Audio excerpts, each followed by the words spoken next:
Hello friends, நம்ம KG பேனிமே இன்றைக்கி நம்ம பார்க்க போகிறது பேட்டில் டூ டைமண்ட்ஸோட 197வது எபிசோட். எப்பயும் போல் ஒரு வாய்ஸ் வந்து போன எபிசோட அந்த எல்லா விஷயத்தையும் சொல்லி இந்த எபிசோட் அப்படியே ஸ்டார்ட் பண்ணி விடுது. எபிசோட் ஸ்டார்டிங்கில் போன எபிசோட அவங்க 2 பேரும் வந்து அடிச்சுக்கிட்டு ரெடியாக இருப்பானுங்களே, அந்த 2 டீமும் இருக்க இடத்து தான் காட்டுறாங்க. அப்போ ஃபால்கன் லீடர் வந்து சொல்கிறாரு, நம்ம ஸ்கை மென்ஷன் அலைன்ஸ் வந்து ஜெயிக்கணும்னு சொல்லி வேண்டிப்போம். ஏன்னா அவங்க ஜெயிச்சா தான் வந்து சோல் கிளானோட நேரில் வந்து நம்ம வாழ வேண்டிய அவசியம் இருக்காது. இந்த சென்டர் பாயிண்ட் ஃபுல்லாக வந்து சோல் கிளானோட இம்சை இல்லாமல் வாழலாம்னு சொல்கிறாரு. அப்போ அந்த ஹால் மாஸ்டர் ஜியானை பார்த்து இன்னும் சாவலையா, உயிரோட தான் இருக்கேன் கேட்குறாரு. அதுக்கு ஜியான் சொல்கிறாரு, நான் இன்னும் சாகலை, நான் வந்து ரொம்ப பெருமையாக நினைக்கிறேன், ஏன்னா நீங்கள் எனக்கு நல்ல விசாரிக்கிறீங்க. அது மட்டும் இல்லாமல் நான் வந்து அந்த பியூர் டிமானிக் லோட்டஸையும் வந்து ரீஃபைன் பண்ணிவிட்டு அந்த மாதிரி சொல்கிறான். அதுக்கு அந்த ஹால் மாஸ்டர் சொல்கிறான், நான் நினச்சி கூட பார்க்கல ஜியோசியான் மாதிரி இன்னொரு பவர்ஃபுல்லான ஆளை வந்து ப்ரொடியூஸ் பண்ண முடியும்னு. ஜியோசியானே வந்து எங்கள் ஆளுங்க போட்டு தள்ளிட்டாங்க, அப்படி இருக்கும்போது ஹன்கில் நினச்சா ஒன்றையும் போட்டு தள்ள முடியாதுன்னு சொல்கிறான்.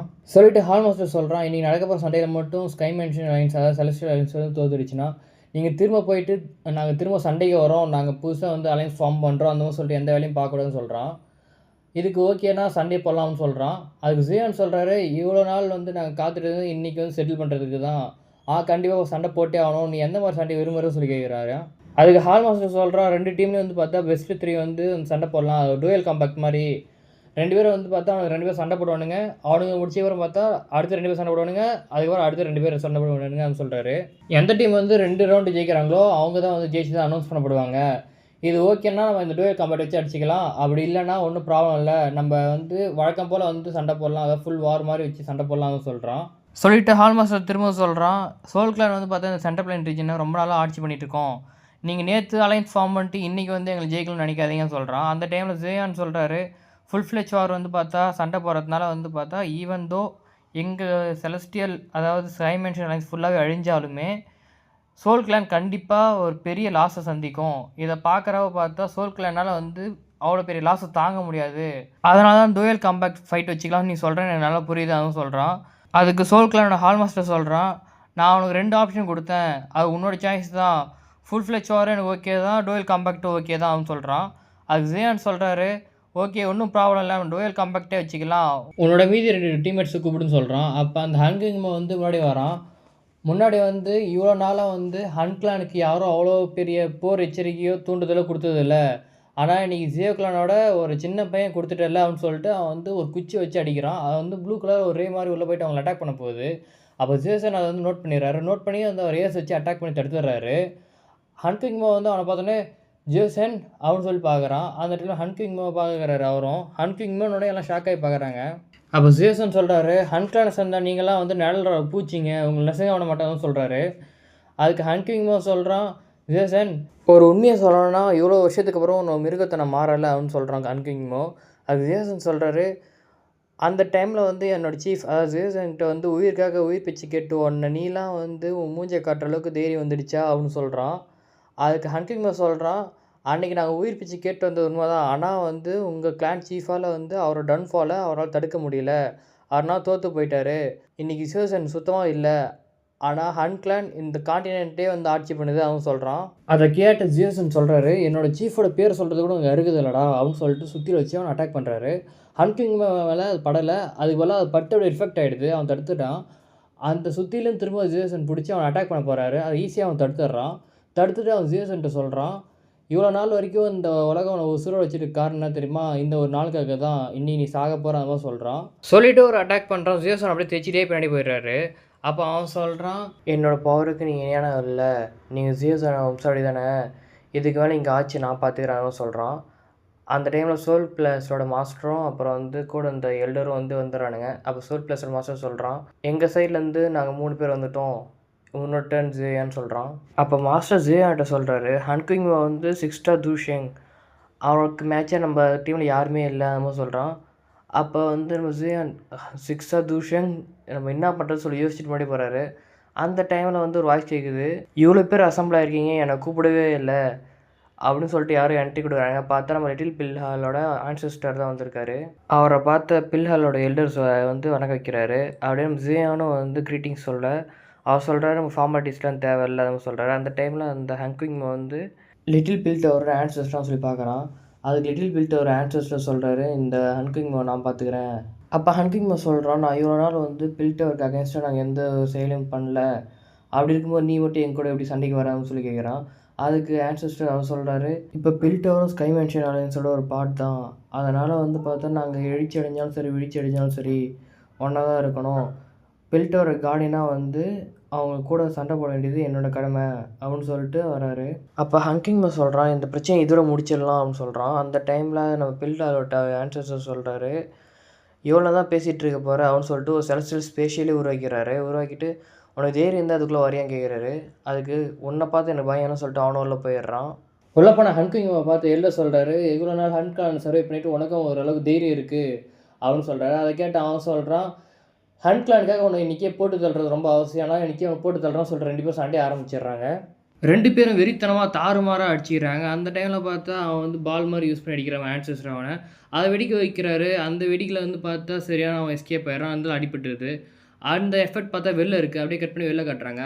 அதை வெளில எஃபெக்ட் ஆகிறது வந்து பார்த்தா நல்லாவே தெரியுது. அப்போ ஹால் மாஸ்டர் சொல்கிறான், இந்த பில்டர் ஆன்செஸ்டர் வந்து ஹன்கிங்குக்கு வந்து என்ன தோளுக்கு தோலை அதை நேருக்கு நேராக வந்து சண்டை போடுறதுக்கு வந்து இவ்வளோ பவர்ஃபுல்லான ஆளா அவன் சொல்லி கேட்குறான். அதுக்கு அந்த டீமன் எல்டர் சொல்கிறாரு, ஆமாம் பில்டர் ஆன்செஸ்டரை வந்து நீ குறைச்சிடப்படாத அந்த மாதிரி சொல்லிட்டு அவர் சொல்கிறாரு, நான் அப்பயே சொன்ன ஃபுல் ஃப்ளெஜ் வார்க்கில் போகலாம். ஹன்கிங்கும் அந்த பில்டர் ஆன்செஸ்டர் தோற்று போகிறதுக்கும் வாய்ப்பு இருக்குது அப்படின்னு சொல்கிறாரு.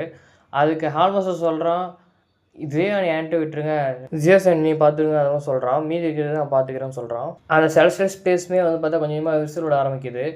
அப்படியே கட் பண்ணி உள்ள தான் காட்டுறாங்க. ஹன்கிங் வந்து ஓகே இதோட முடிச்சிடலாம் அப்படின்னு சொல்லிட்டு விசிலாக வர வச்சு நிறைய ஸ்பேஷியல் வர வைக்கிறான். அதில் வந்து பார்த்தா 3 மிருகம் வருது. அதை வந்து நம்ம பில்ட்ட ஒரு ஹேண்ட் சிஸ்டம் மேலேயே விடுறோம். அது போய்ட்டு வழக்கம் போல் அட்டாக் பண்ணுது. அவர் அது கூட மல்லு கட்டிகிட்டு இருக்காரு. ஒரு கட்டத்தில் வந்து பார்த்தா அதெல்லாம் மொத்தமாக சுற்று போட அவர் வந்து 2 கையிலையும் பவர் எடுத்து அவரை வந்து அட்டாக் பண்ண ரெடி ஆகிறாரு.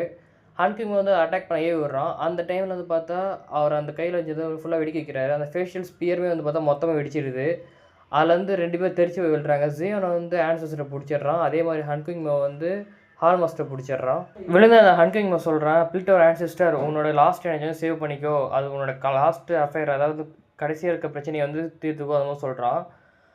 அதுக்கு அந்த பில்டர் ஆன்செஸ்டர் சொல்கிறாரு, 1000 வருஷமாக நீ வந்து கல்டிவேஷன் பண்ணியும் பவர் ஏற்றியும் வந்து பார்த்தா இன்னும் நீ எதுவுமே வளரல, ஆனால் உன் நாக் அவுட் நல்லா வளர்ந்துருக்கு அந்த மாதிரி சொல்கிறான். அப்போ ஜேன் பில்டர் ஆன்செஸ்டர் சொல்கிறான், ஓகே இதுக்கு மேலே நாங்கள் பார்த்துக்குறோம், நீங்கள் போய் கொஞ்சம் ரெஸ்ட் எடுங்க அதுவும் சொல்கிறான். அது பில்டர் ஆன்செஸ்டர் ஜேன் சொல்கிறாரு, அது உன்னோட விஷ் தான், இப்போ நான் ஃபைட் பண்ணாலும் எனக்கு ஓகே தான், ஒன்றும் ப்ராப்ளம் இல்லை அந்த மாதிரி சொல்கிறாரு. அதுக்கு ஜேன் சொல்கிறேன், நீ கொஞ்சம் ரெஸ்ட் எடுங்க அந்த மாதிரி சொல்லி அனுப்புகிறான். அப்போ வந்து நம்ம சோல் பிளேஸோட மாஸ்டர்கிட்ட அவன் கேட்குறான், இதை வந்து ரவுண்ட் எப்படி நீ கால்குலேட் பண்ண போகிறேன்னு. அதுக்கு ஹன்கிங் வந்து சோல் பிளேஸர் மாஸ்டர் சொல்கிறாரு, பில்டரோட ஆன்செஸ்டர் வந்து சண்டையில் இறங்குறது நமக்கு நல்லது இல்லை, அதனால் ட்ரான்ற மாதிரி சொல்லிவிடு அந்த மாதிரி சொல்கிறாரு. அந்த ஹால் மாஸ்டரும் சொல்லிடுறான், இந்த மேட்சை ட்ரான்ற மாதிரி கன்சிடர் பண்ணிக்கலான்னு. அடுத்த ஃபைட்டுக்கு ரெடியாக ஜியோசன் வெளில வந்துடுறாரு. அவர் வந்து டீமன் எல்டர் வெளில வாடா சண்டை போடலாம் சொல்லி கூப்பிட்றாரு. அந்த டீமன் எல்டரும் வந்துடுறான், அந்த ஹன்கிளான் எல்டர் தான். அவன் வந்து ஜியோசன் இன்றைக்கி உன் கதையை முடிச்சிடுறான்டா அப்படின்னு சொல்கிறாரு. அதுக்கு ஜியோசன் சொல்கிறாரு, சண்டையில் தான் தெரியும் யார் கதையை முடிக்கிறாங்க அப்படின்னு சொல்லிட்டு சண்டே ஸ்டார்ட் பண்ணிடுறாங்க. 2 பேரும் வழக்கம் போல் அடிச்சிக்க ஆரம்பிக்கிறாங்க. ஃபைட்டு வழக்கம் போல் வந்து பார்த்தா கொலை மாசாக போயிட்டுருக்கு. 2 தூஷங்க் நடுவில் இருக்க ஃபைட்னா சும்மா வெறித்தனமாக அடிச்சிக்கிறாங்க. அந்த டீமன் எல்டர் வந்து பார்த்தீங்கன்னா ஒரு மாதிரி ஜேம்ஸ் மாதிரி வந்து பார்த்தா உருவாக்கி அடிக்கிறான். ஜியோசன் வந்து அந்த அட்டாக்லேருந்து எஸ்கேப் ஆகிறாரு. இவன் வைக்கிற அட்டாக்ல அவன் எஸ்கேப் ஆகட்டும், அவன் வைக்கிற அட்டாக்ல இவன் எஸ்கேப் ஆகட்டும் அப்படின்னு சொல்லிட்டு ஃபைட் போயிட்டுருக்கு. நடுவில் ஒரு கட்டத்தில் கோடாரியை வச்சு அந்த டீமன் எல்டரை ஒரு லாக் பண்ணிடுறாரு. லாக் பண்ணி அவன் சுற்றி தூக்கி போடுறாரு. அப்பயும் அடங்காமல் போய்ட்டு நிறைய ஜெம்ஸ் மாதிரி உருவாக்கி அட்டாக் பண்ணுறான். அதில் ஜியோசன் ஈஸியாக எஸ்கேப் ஆகிறாரு. எஸ்கேப் ஆகிட்டு எர்த் ஃபிட்டிங் ஸ்ட்ரைக்குன்னு சொல்லிட்டு ஒரு ஸ்ட்ரைக் கொடுக்குறாரு. அந்த ஸ்ட்ரைக்கில் வந்து அவன் எஸ்கேப் ஆகிடுறான். இருந்தாலும் வந்து ஜியோசன் தொத்திட்டே போய் அடிக்க போகிறாரு. அப்போ அவன் என்ன பண்ணுறான், இது 4 பால் மாதிரி உருவாக்கி வெளில தூக்கி போடுறான். அது ஜியோசனுக்கு பின்னாடி போய்ட்டு தவக்கலையாக மாறிடுது. அந்த தவக்கலைங்கெலாம் வந்து நாக்கு வச்சு ஜியோசனை வந்து லாக் பண்ணுதுங்க. அப்பயும் அந்த கோடாரி வச்சு வெட்டலாம் சொல்லி போகிறாரு. அந்த கோடாரி அப்படியே லாக் பண்ணுதுங்க. பக்கத்தில் போய் நிற்கிறான். அந்த டைமில் அந்த டீமன் எல்டர் சொல்கிறான், இவ்வளோ தான் உன்கிட்ட இருக்கா, ஜியோசனோட இடத்த நீ ரீப்ளேஸ் பண்ணணும்னு நினச்சேன், ஆனால் நீ அவனோட இடத்த ரீப்ளேஸ் பண்ணுறதுலாம் ஆக்கிடல அந்த மாதிரி சொல்கிறான். அதை கேட்டு அவர் கோவமாயிட்டு அவரை ஃபுல் பவர் யூஸ் பண்ணி அந்த தவக்கலை அதையும் வெடிக்கிச்சு செதற வச்சிடறாரு. கொஞ்சம் அப்படியே எனர்ஜி லாஸ் ஆனாலும் வந்து கொஞ்சம் நிறையா டயர்டாக இருக்கார். அதுக்குள்ளே அந்த டீமன் எல்டர் என்ன பண்ணுறான், மேலே போய்ட்டு செலஸ்டியல் சவுண்ட் ஃபாகுன்னு சொல்லிட்டு ஒரு ஃபார்மேஷன் க்ரியேட் பண்ணுறான். பார்த்தா அவனை சுற்றி ஜியோசனை சுற்றி பார்த்தா ரவுண்டாக ஃபுல்லாக ஆக்குபை பண்ணி அப்படியே ஃபுல்லாக மறைச்சிடுது. அவரை ஒரு பெல் மாதிரி மாறிடுது. பார்த்தா அதுலேருந்து புகை மூட்டமாக இருக்க எல்லாத்துலேருந்து பார்த்தா தவக்கலையாக மாறிடுதுங்க. அதை பார்த்து நம்ம யோச்சன் மாஸ்டர் சொல்கிறாரு, இவ்வளோ தவக்கலைங்களே, அதுவும் இந்த சோல் கிளானோட தவளைங்களை வந்து சவுண்ட் பண்ணியிருக்கான், இவனுக்கு கொஞ்சம் கூட கருணியே இல்லை சோல் கிளான் டீமன் எல்டருக்கு, இதை வச்சு அட்டாக் பண்ண போகிறோம் அப்படின்னு சொல்லி பார்க்குறாரு. அந்த டைமில் அந்த டாக்கிங்லாம் வந்து எக்கோ வந்து கொடுக்க ஆரம்பிச்சிருதுங்க. அந்த சத்தம் வந்து பார்த்தா வெளில வரைக்கும் எஃபெக்ட் ஆகுது. ஜீசஸால் எதுவும் பண்ண முடியல. அவர் காது மேலே வந்து கை வச்சுட்டு அப்படியே பொத்திக்கிட்டு எதுவும் முடியாமல் அப்படி நிற்கிறாரு. வெளில இருக்கவங்களும் தலையை பிடிச்சிட்டு சுற்றுறாங்க. அப்போ அந்த ஹன்க்லான் டீமன் எல்டர் சொல்கிறான் சாவுடான்னு சொல்லிட்டு இன்னும் ஃபோர்ஸ் இன்க்ரீஸ் பண்ணி விடுறான் அந்த ஃபார்மேஷன் ஃபோர்ஸை. அப்போ வந்து பார்த்தா அவர் வந்து கீழே விழுறாரு. இவ்வளோ தானா எல்லாம் முடிஞ்சு அப்படின்னு சொல்லி போகிறாரு. அந்த டைமில் ஜியோசியான் வந்து ஜியோசியானுக்கு சொன்ன வார்த்தைகள்லாம் ஞாபகம் வருது. இந்த கிளானை விட்டு வெளில போயிட்டு உனக்கு தனியாக ஒரு அடையாளத்தை உருவாக்கு, உன்னோட பவர் இன்னும் இன்க்ரீஸ் பண்ணு அப்படின்னு சொல்லியிருப்பார் ஜியோசியான். எல்லாம் கேட்டுட்டு அவர் சொல்லியிருப்பார், உங்களை விட்டு நான் எப்படி போகிறது, இந்த கிளானை யார் பார்த்துப்பா அப்படின்னு சொல்லியிருப்பாரு. அதுக்கு ஜியோசியான் சொல்லுவார், இங்கே இருக்க ஜியோக்ளான கரண்ட் அஃபேர்ஸ் எல்லாத்தையும் நானே பார்த்துக்கிறேன், உன்னோட பவரை இன்க்ரீஸ் பண்ணுறது போட்டு பார்த்துக்கோ அப்படின்னு சொல்லி அனுப்பிச்சிருப்பாரு. அதெல்லாம் ஞாபகப்படுத்தி இவ்வளோ விஷயத்தில் இவ்வளோ ஸ்ட்ரென்த்தாயும் இவனுக்கு கீழே வீக்காக இருக்குமே அப்படின்னு சொல்லிட்டு நினச்சிட்டே வந்து கீழே விழுற மாதிரி போவார். ஆனால் ஏஞ்சி டக்குன்னு பார்த்தீங்கன்னா அவர் கிளான் மாதிரி ஆக்டிவேட் பண்ணுவார். அந்த டைமில் ஜியோனுக்கு லேசாக வந்து கிளான் மாதிரி ஆக்டிவேட் ஆகிற மாதிரி காட்டுவாங்க. அந்த டைமில் அவர் என்ன பண்ணுவார், மொத்தமாக வந்து அந்த ஃபார்மேஷன் ஃபுல்லாக தகர்த்துட்டு வெளில வந்துடுவார். அவரை சுற்றி அந்த ரெட் எனர்ஜி ஃபோர்ஸ் வந்து ரொம்ப ஸ்ட்ராங்காகவே இருக்கும் அந்த ஆரா. அப்போ அவரை வெளியே எடுத்துருவார். அதை பார்த்த அந்த சோல் கிளான் டீமன் எல்டர் சொல்லுவான், என்னது லேட் ஸ்டேஜ் 5 ஸ்டார் தூஷங்கா அப்படின்னா ஒரு அட்வான்ஸ் ஐடியா இருக்குது. அதை பார்த்து அவன் என்ன பண்ணுவான், ஃபுல் பவரை வந்து யூஸ் பண்ணி ஒரு தாக்கலை உருவாக்குவான். அதை பார்த்து அவர் வந்து ஹெவன் கிளேவிங் ஸ்ட்ரைக்குன்னு சொல்லிட்டு ஒரு ஃபார்மேஷன் அவர் கிரியேட் பண்ணுவார். அது வந்து பெருசாகும். அந்த டைமில் பார்த்தா இவன் வந்து ஃபுல் பவர் யூஸ் பண்ணி அந்த தாக்கலை பெருசாக்கி அதிலேருந்து பால் மாதிரி உருவாக்கி அட்டாக் பண்ணுவான். அவர் வந்து பார்த்தா ஸ்ட்ரைக்கு வந்து கொடுப்பாரு. ரெண்டுமே வந்து பார்த்தா மோதும். அந்த டைமில் பார்த்தா இவரோட ஸ்ட்ரைக் ஜியோசனோட அந்த ஸ்ட்ரைக் வந்து போயிட்டு அவர் கிழிச்சிட்டு அட்டாக் பண்ணோம்.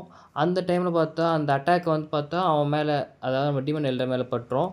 அவனும் வந்து பார்த்தா தெரிச்சு விழுகிறான். அந்த ஸ்ட்ரைக் வந்து பட்டுமே வந்து பார்த்தா கிழிச்சிட்டு போவோம். அதை பார்த்தா ஹன்க்ளான் மெம்பர்ஸ் எல்லாமே வந்து பார்த்தா ஓடி போய் ஒழிஞ்சிப்பாங்க. அந்த டைமில் பார்த்தா டீமன் எல்டர் எதுவும் பண்ண முடியாது கீழே விழுந்துருவான். அதை பார்த்து ஜியோசனுமே வந்து பார்த்தா கொஞ்சம் நேரத்தில் வந்து பார்த்தா அவ்வளோ பவர் யூஸ் பண்ணார்ல, அவரும் வீக் ஆகிட்டு கீழே அப்படியே உட்காருவார். அப்போ ஜியான் வந்து ஜியோசன்ட்ட கேட்பான், நீங்கள் ஓகேவானு. அதுக்கு அவர் சொல்லுவார், நான் ஓகே தான், ஒன்றும் ப்ராப்ளம் இல்லை. ஆனால் இன்னொரு மேட்ச் ட்ரா ஆனது தான் வந்து கஷ்டமாக இருக்குது. அடுத்த மேட்ச் வந்து உன்னோடது, ஜெயிக்கிறது தொகுத்து உன் கையில் தான் இருக்குது அந்த சொல்லுவார். அந்த சோல்கிளான டீமன் எல்டரும் பார்த்தா பின்னாடி போகிறான். அப்போ ஹால் மாஸ்டர் வந்து இந்த டைம் வந்து நம்ம டீமன் எல்டர் ரொம்ப கான்ஃபிடென்ட் ரொம்ப அதிகமாக பேசிட்டு போனார், என்ன ஆச்சுன்னு சொல்லி கேட்குறான். அதுக்கு அவர் சொல்கிறாரு, நான் அப்பயே ஃபுல் ஃப்ளெஜ் வார்க்குள்ளே போக சொன்னேன், நீ என் பேச்சு கேட்கல, இப்போ நம்ம கண்டிப்பாக தோற்க தான் போகிறோம், அப்படி தோத்துட்டுனா நீ கிளானுக்கு என்ன பதில் சொல்லுவ அப்படின்னு சொல்லி கேட்குறான். அதுக்கு அவன் சொல்கிறான், நான் தோக்கிறதும் வந்து உன் கையில் இல்லை, என் கையில் தான் இருக்குது அவன் சொல்கிறான். அதுக்கு டீமன் எல்டர் சொல்கிறாரு, நீ ஜியானை பார்த்து சாதமாக இடப்படாத, அவன் வந்து ரொம்ப தந்திரமான ஆள், இப்போதைக்கு அவன் கையில் பியூர் டிமானிக் ஃப்ளேமும் இருக்குது, அதை யோசிச்சுட்டு சண்டை போடு அப்படின்னு சொல்கிறாரு. அதுக்கு ஹால் மாஸ்டர் சொல்கிறான், பியூர் டிமானிக் ஃப்ளேம் வந்து எந்தளவுக்கு பவர்ஃபுல்னு சொல்லிட்டு நான் இந்த டைம் பார்க்குறேன் அப்படின்னு சொல்லிட்டு அவனும் சண்டைக்கு ரெடி ஆகிடுறான். ஜியானும் அந்த சைடு சண்டைக்கு ரெடி ஆகிடுறான். அதோட இந்த எபிசோட் முடிஞ்சுது. அடுத்தடுத்த எபிசோட்ஸ் வந்து நான் சீக்கிரமாக போஸ்ட் பண்ண பார்க்குறேன். கொஞ்சம் வீட்டில் ஒர்க் அதிகமாக இருக்கிறதுனால தான் என்னால் அவ்வளோ சீக்கிரம் போஸ்ட் பண்ண முடியல. இருந்தாலும் முடிஞ்சளவுக்கு சீக்கிரம் போஸ்ட் பண்ண பார்க்குறேன். அடுத்த எபிசோடில் பார்க்கலாம். Thank you, by.